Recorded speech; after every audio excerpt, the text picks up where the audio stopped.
Hi YouTube, welcome back or welcome to the channel. My name is Kain, and in today's video I'll be talking about a very important concept that I believe most people are not consciously thinking about, or maybe not even thinking about at all. Now, on the hopes that I'm not gonna yap for too long here, this video shouldn't be too long, but the concept is gonna be very valuable, so let's get into it.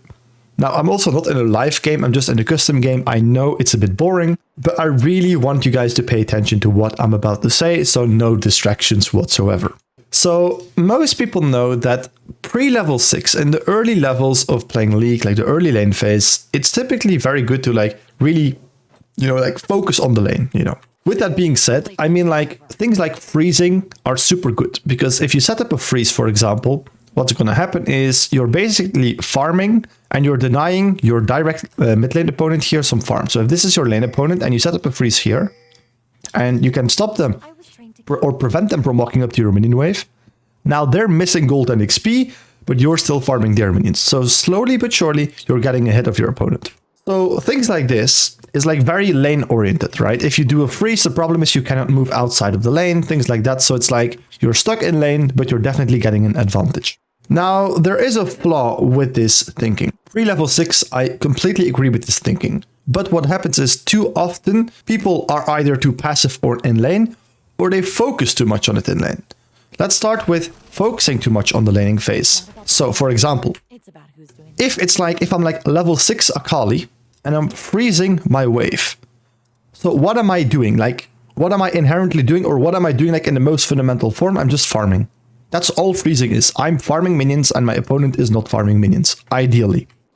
So I'm getting stronger compared to my direct lane opponent, but what if the enemy ADC is double killing my bot lane and also farming?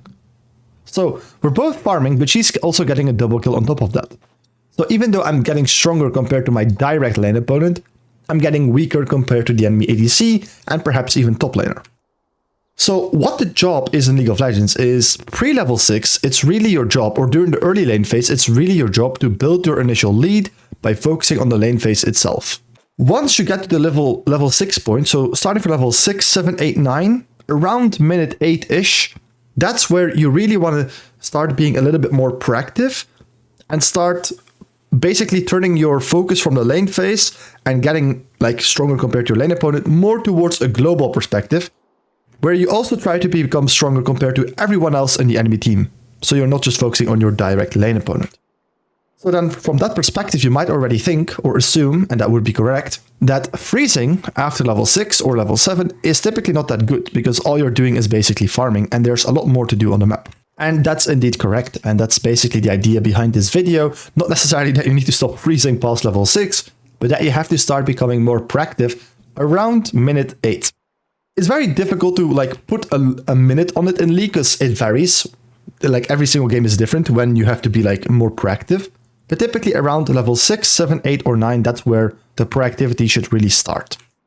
And just to make it easy, you can just think of it as around minute 8, I really have to start being proactive and I really have to start getting a lead compared to everyone globally on the map. So then, if you often find yourself, because I do lots of coaching and I typically find people even in Diamond, right? I see a lot of people, they're just super passive. They shove in a wave and they stay mid lane. Or their opponent is shoving against them and they're shoving against, just shoving back, just constantly going back and forth.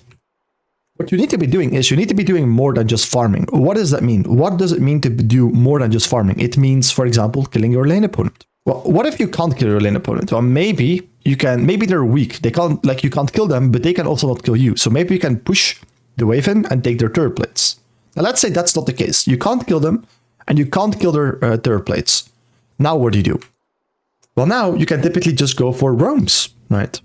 Even if you play something like a Vladimir, like a scaling champion who doesn't want to roam too often, I don't feel too comfortable with just sitting in lane and scaling if I can't get a plate and if I can't kill my lane opponent. Just farming is ultimately just farming. And if the enemy Draven, for example, is getting triple kills, double kills, I'm going to have a hard time scaling, even though I'm something like a Vladimir.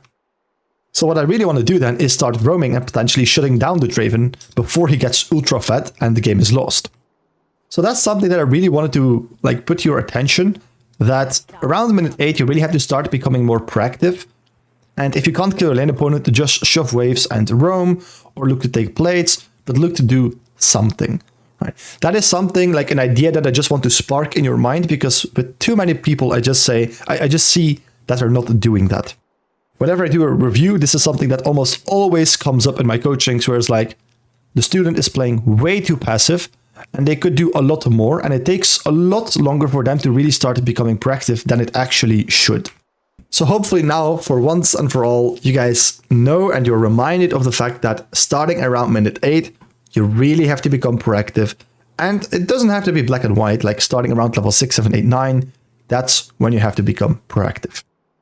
So hopefully it's going to help you guys out. This was a quick video. I'm not going to yap too much longer. But if you liked it and if it's going to help you in your climb, leave a like and subscribe to the channel. Thank you for watching, and hopefully I'll see you in the next video.